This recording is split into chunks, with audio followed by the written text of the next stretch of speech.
Hello, bachcho, let's read the question first. Question says that what do you understand by motion in two dimensions?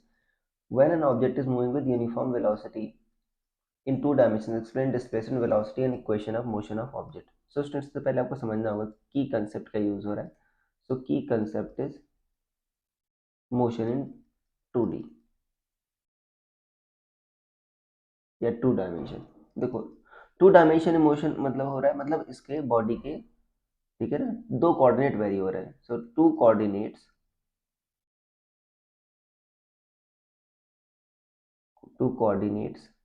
of position of body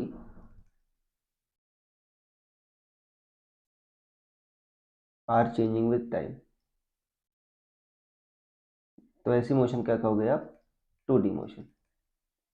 ठीक है, अब यहाँ पर देखो कह रहा है बच्चों, कांस्टेंट यूनिफॉर्म वेलोसिटी से आपका दो डायमेंशन मोशन हो रही है, इक्वेशन ऑफ मोशन बताना, वेलोसिटी और डिस्प्लेसमेंट का रिलेशन बताना है. ठीक है, देखो v इक्वल टू, देखो x और y डायरेक्शन में, मतलब दोनों वेलोसिटी क्या है, कांस्टेंट है.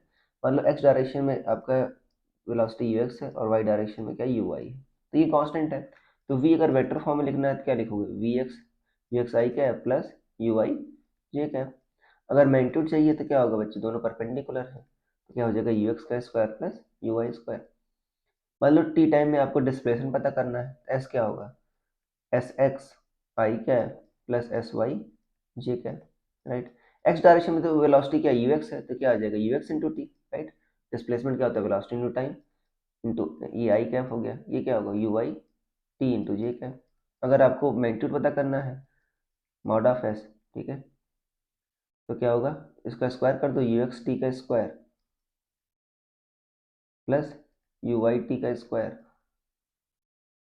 तो टी बच्चों बाहर आ जाएगा, क्या होगा यहाँ पर, यू एक्स का square plus you y square.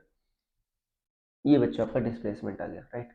अगर देखो, अगर एक्सेलरेशन होता बच्चों तो क्या हो जाता आपका, अगर आपको एक्सेलरेशन के टर्म्स में लिखना होता तो एस क्या होता आपका, U x T plus half ई एक्स टी स्क्वायर. अगर एक्सेलरेशन होता तो यहाँ पर नहीं दे रखा है, तो ये आ जाता बच्चों I cap plus you Y T plus half A Y T square J cap, अगर एक्सेलरेशन होता तो.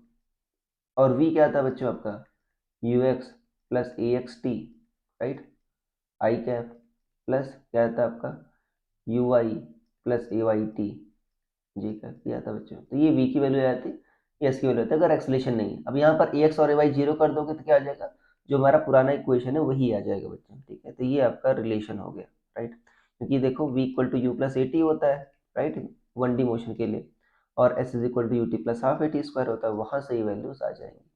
तो ये बच्चों रिलेशन हो गया आपका, this will be the answer, right. So I hope you understood it well. Best of luck.